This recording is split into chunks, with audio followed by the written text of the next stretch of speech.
So, for those of us who've made New Year's resolutions or chosen a word for the year or whatever it is we did, this is the time of year now, we're about 3 weeks in, where those kinds of things are really getting tested. I mean, doing that initial push is so exciting, and we can get caught up in all the emotions of a new year and a new calendar and turning a new page and seeing what everybody else is doing. But it's only when the rubber really meets the road that we figure out it's like, oh, there's a reason I didn't do this before. If you've been reading my blog, then you know that I chose a word for the year, and my word was determination. Going with God where He wants us to go doesn't necessarily mean things are going to be easy. That's why the Bible talks about this gift of perseverance, even praying with perseverance, and how perseverance develops character and character develops hope, and all of these things that are part of spiritual maturity. I am deciding now to face it with some determination and not let little things, and sometimes not even big things, keep me from moving ahead. One of the biggest things I am finding that I have to be determined about, one of the biggest obstacles that's in front of me is honestly myself.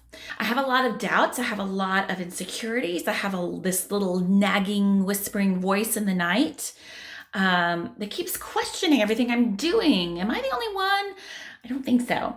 All of the, well, you failed before. All of the, well, I don't know why you think you're going to make it this time. All the, gosh, you really have this tendency towards X, Y, and Z, and you probably don't know as much as you think you know. And so what do you think you're doing anyway? Self-doubt makes all the other obstacles seem even bigger than they really are. And there are some other obstacles out there to deal with. And if we're occupied with self-doubt and we're questioning our every move, and we're questioning whether or not we've heard God right, and we're questioning whether or not we deserve God's love, spoiler alert, we don't, but He gives it to us anyway. When we encounter a lack of resources, when we encounter a problem or a complication that's out there, when we encounter people who don't like us, who don't like what we're doing and try to get in our way, or simply are just in the way and refuse to move out of the way, all of those problems seem way bigger and totally insurmountable if we haven't dealt with the self-doubt that we have, if we haven't determined to not listen to the fear that's in our own heads. And the question I hear God asking me through this decision to be determined is, how badly do I really want to follow Him? How badly do I really want what it is He's holding out to me? Will I appreciate it if He just gives it to me out of the blue? Or would I take it for granted? Someone climbing Mount Everest, for example, that takes a significant amount of determination and effort, and maybe a little crazy too. But anyway, for someone who has been determined to do the kind of investing and training and work to actually climb that highest mountain, imagine what it feels like to stand at the top, to have finally made that achievement, and to have survived it. For sure, but unbelievable. That has to be a life-changing experience. But it wouldn't be if it were as easy as just teleporting there. Then it might be just some, kind of a nice weekend thing.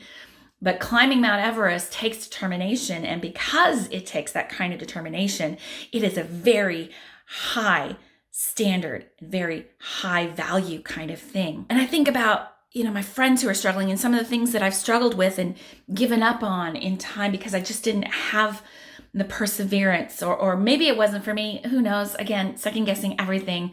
But what about that job or that promotion that you've been turned down for so many times over and over again, and then it finally comes through because you stuck with it, because you worked hard, because you improved your resume, because you improved your qualifications, and you kept praying and you kept believing that God had more for you. When it finally comes through, how much will you appreciate and value that? When you've been praying for years and years and years for that relationship to be restored, and then God finally moves, how much more precious is that restoration? I think this is why God builds perseverance and determination in us, even in prayer, because the things that we value are the things that we're invested in. And He invites us to invest ourselves into the things He's doing in our lives so that we'll recognize them and appreciate them.